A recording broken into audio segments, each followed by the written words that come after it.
First off, I'd like to say I respect LeBron James. I watched his very first game all the way up until now. Now let's get into this. Michael Jordan has the most buzzer beaters all time. The bigger the moment, the bigger the man. What you don't see looking at highlights is that he hit buzzer beaters at the end of each quarter as well, and they just don't record those. He was always looking for his shot, and he shot a lot because he needed to do that in order to win his 3 championships back to back.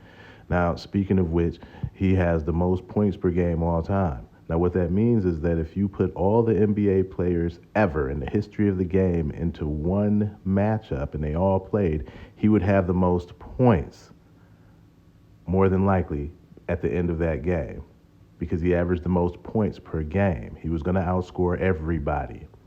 And the reason why he did this, and it was beautiful the way he made the shots, but the reason that he did this is because he had to do it in order to win 2 3-peats. He did what he needed to do in order to win.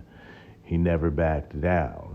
Now, speaking of the bigger the moment, the bigger the man, when the playoffs came, he stepped it up even higher. His playoff points per game average is higher. So the bigger the spotlight, the more he performed. And I'm talking no-look layups,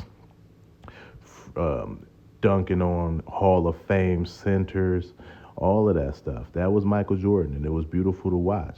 And he wasn't just dominating the league on one side of the court. He is also arguably, quite possibly the greatest defender of all time. Obviously there's some big men who go down in history, your Hakeems and whatnot, but he led the league in steals 3 times. He won DPOY, and he has the record for most defensive first-team selections all time.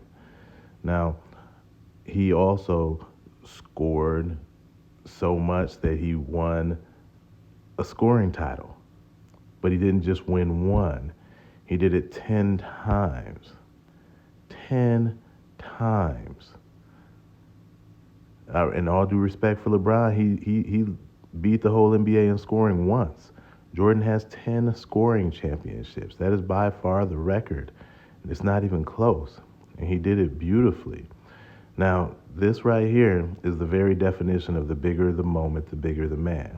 Yes, there are people with more than 6 rings. You bring up Robert Horry, or you bring up Bill Russell, or you bring up these other people. I think Havlicek or somebody like that. I can't. But the bottom line is Jordan carried his team. That's why he got the Finals MVPs and the most of them all time. Case closed.